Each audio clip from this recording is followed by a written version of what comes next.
guys, nandito naman kami ngayon sa Mines View ng Baguio. Dito naman kami next na nagpunta. Adi, nag-ano na tayo? Ikot na ayaw tayo. Mo? Hindi, ikot na tayo.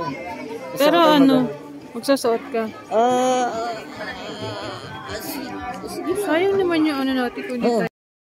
Yung kasama ko guys, nakakita ng wishing well. Mag-wish daw siya, baka sakaling magkatotoo daw yung wish niya. Naghagi siya dyan ng 5 piso. So ayun, after niya mag-wish, bumaba na kami dito sa pinakamagandang part ng Mines View.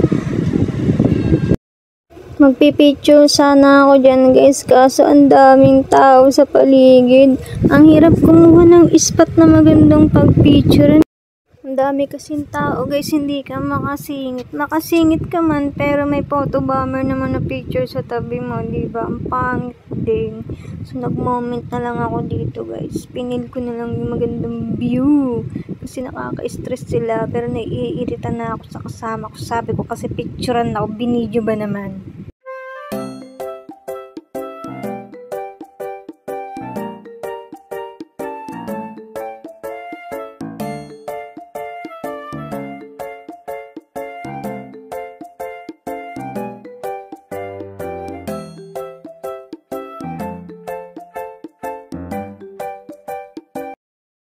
So, ngayon, nandito na tayo sa paborito ng lahat, ang bilihan ng pasalubong. Andito kami sa bilihan ng mga t-shirt. Ang dami niyong pamimilian dito, guys. At saka, ang mura lang, buy one, take one, 150. Diba? Pero, alam ko, white shirt lang yan, guys. 180 ata pag colored. Tapos, ito yung mga bilihan ng pasalubong, mga keychain, bags, kung anik-anik, mamimili lang kayo. Kasi, hindi kayo makakauwi nang wala kayong pasalubong. Kasi sobrang dami nag-aantay sa'yo guys. So lahat yun manghihingi ng pasalubong. Dinaig mo pa ang galing ng ibang bansa, o diba? Kamot ulo ka na lang talaga dito. Hindi na. Kain na muna tayo. Kain na muna tayo. Ang garas 12 na. I-tapat mo sa atin. Bali. Ang dami daw lang pasalubong.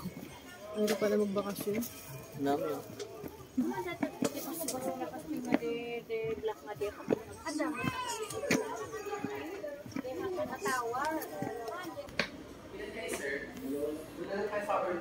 So, ito na guys. Kakain na muna kami. Bye!